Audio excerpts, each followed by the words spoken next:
So what's been pretty interesting to myself and my team over the last few months is in the engagement that we've had with all of the brand schools, from mystery calling to coming for open tours, is really that feeling that we've got from that initial engagement on the phone all the way through to the tour, meeting principals, and even chatting with some of the teachers as potential parents.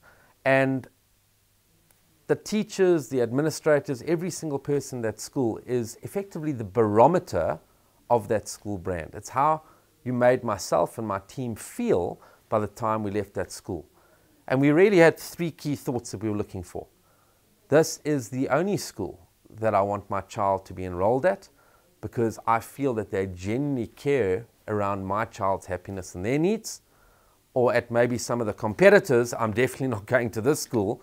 They showed little to no interest in regards to my child's requirements and what I felt was most important. Or did I walk out there feeling, well, it's pretty similar to the experience that I've had at other schools?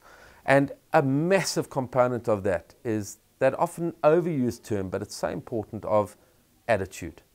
And attitude is quite simple. If I really pull this down into its base format, there are only two types of attitude. You're either positive or negative. You can, can't, will, won't. And it's quite interesting. I've met people that generally on the first day of a new role, they're so excited. They arrive an hour early, they stay an hour late, they've got the biggest smile on their face. And I come back 6 months later and I hear them walking past in the corridor and they're chatting with a friend, and one says, "Hey, how's it going?" And the one's heads down and going, "Surviving," putting one foot in front of the other. And it just amazed me as to how your attitude defines your entire persona. And I interviewed a guy called Jeffrey Gitomer, who's written the fastest selling sales book of all time. And he's also written one of the best selling books on attitude of all time. I met him at a place called Charlotte, North Carolina in America. And I asked Jeffrey, how do you define attitude? And he says, Mark, at its foundation, it's what you decide to plant in your mind. What are the thoughts that you're planting every single day? Are they positive or negative? Are you looking at all the reasons why things can work and how do we move forward? Are we looking for all the reasons why things aren't going well and it'll never work?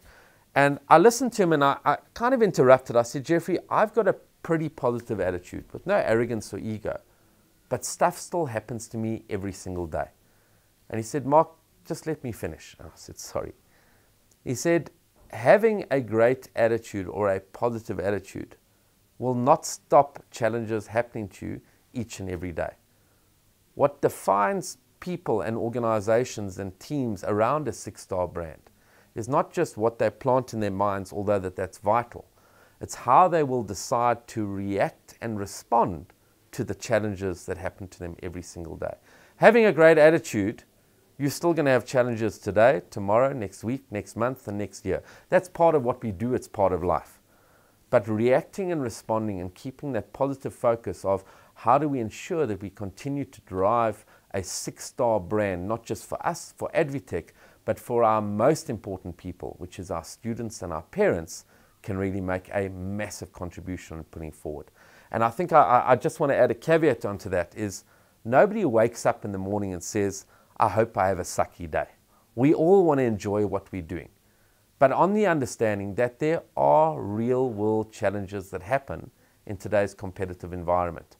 And it's that thing that I really want to be part of the positive culture within this brand, within the school, within this college. And what can I add on a daily basis? Not just internally, although that is vital because that's your internal culture, but that positivity to really create the best experience for my students.